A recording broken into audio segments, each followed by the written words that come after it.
Adik, buat apa tu? Mari sini Along nak tunjukkan kepada adik dokumentari mengenai larangan dalam berihram. Oh, baru semalam adik tanya, hari ini Alon dah carikan. Mudahlah adik nak faham mengenai tajuk yang Ustazah ajar dalam kelas nanti. Wah, advanced learner ni. Bagus-bagus. Nanti boleh kongsi dengan kawan-kawan. Dah ada ilmu sikit mengenai apa yang Ustazah akan ajar dalam kelas nanti. Jom tonton video ni. Kejap Long, adik tak faham tentang ihram ni. Alon terangkan dulu apa itu ihram ke adik. Boleh tak? Okey, tak ada masalah dik. Mari sini Along terangkan. Kalau adik nak tahu, ihram menurut bahasa adalah berasal dari perkataan ihraman, iaitu terlarang ataupun tercegah.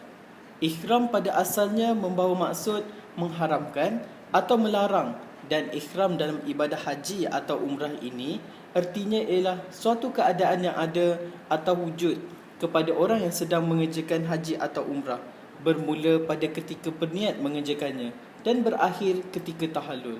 Jadi, sebab dinamakan ihram itu ialah diharamkan beberapa perkara ketika dalam ihram itu. Menurut istilah pula dik, ihram adalah niat untuk mengerjakan haji atau umrah bagi kaum muslimin yang hendak menunaikan ibadah haji ataupun umrah ke tanah suci Mekah. Muslimin akan menggunakan pakaian ihram ini, iaitu pakaian putih yang juga disebut sebagai pakaian suci. Ihram juga adalah pakaian yang bersifat unik dan spesifik kerana tidak boleh dijahit, dan cara untuk memakainya adalah dengan melilitkan ke sekeliling bahagian tubuh badan. Wah Long, panjang huraiannya. Tapi syarat dengan kandungan. Barulah adik faham dan jelas tentang ihram ni. Sebelum ni adik hanya tahu ihram ni hanya kain putih. Terima kasih Long. Lah, adik tahu kain putih je ke? Tapi Alhamdulillah, sekarang adik dah jelas kan tentang apa itu ihram. Jadi nak tahu ke tidak tentang larangan dalam ihram ni? Boleh jika Alun tak keberatan untuk berkongsi dengan adik. Bukankah Alun ada video mengenai larangan-larangan dalam ihram? Projek yang Alun buat di kelas. Boleh kongsi dengan adik kan? Adik dah tak sabar ni. Okey, tahu-tahu je adik ni. InsyaAllah, mungkin video ini akan membantu dan adik akan lebih faham lagi selepas menontonnya. InsyaAllah, amin. لبيك اللهم لبيك لبيك لا شريك لك لبيك إن الحمد والنعمة لك والملك لا شريك. Larangan-larangan ihram. Larangan dalam berihram. Pertama, mencabut rambut atau memotong kuku. Jika ada helaian rambut yang terjatuh dengan sengaja atau gugur dengan sengaja, atau memotong kuku dalam keadaan lupa atau belum mengetahui hukumnya, maka tidak mengapa baginya.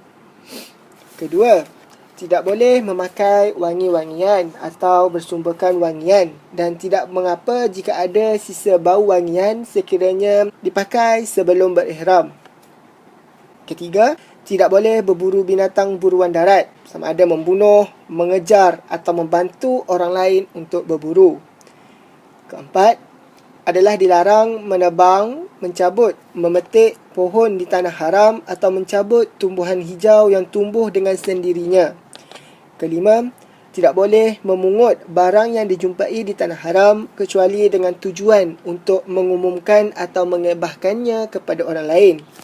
Keenam, orang yang sedang berihram tidak boleh meminang wanita atau melakukan akad nikah, sama ada untuk dirinya sendiri atau orang lain.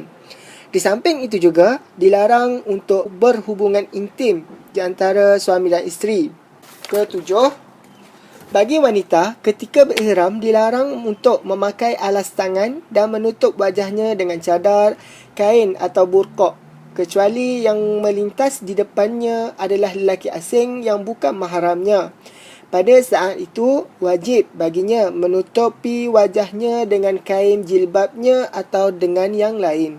Ke-8, bagi yang berihram dilarang menutup kepala dengan kain ihram dan apa sahaja yang diletakkan di kepala.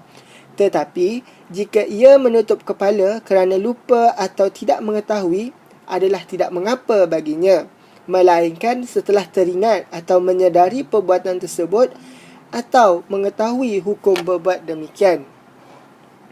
Kesembilan, tidak boleh bagi lelaki memakai baju atau sebarang pakaian atau kain yang berjahit yang dipakai di seluruh tubuh atau sebahagian daripadanya. Contoh, seperti kopiah, seluar, serban dan kasut. Melainkan jika ia tidak mempunyai kain sarung, ia boleh memakai seluar. Jika ia tidak memakai sandal, boleh baginya memakai kasut. Bagi orang yang berihram, dibenarkan untuk memakai sandal, cincin, cermin mata, jam tangan, dompet atau beg yang diikat di pinggang untuk meletakkan dokumen-dokumen penting. Ke-10.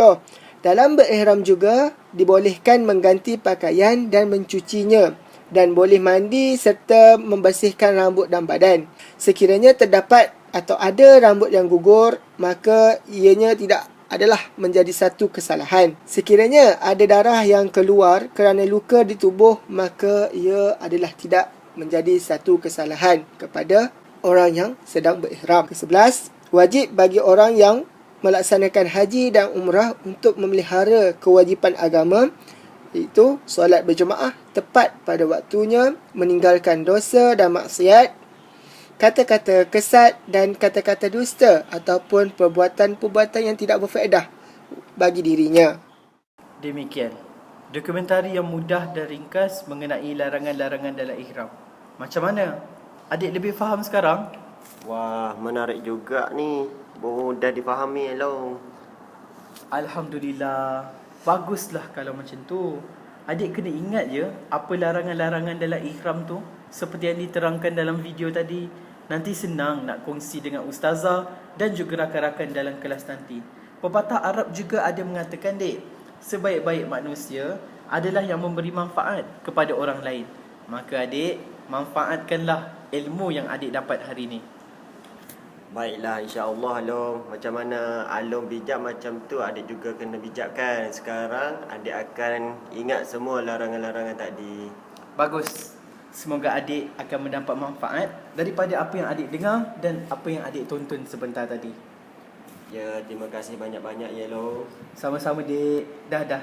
Mari kita bersiap-siap untuk ke masjid. Dah nak masuk waktu maghrib dah ni.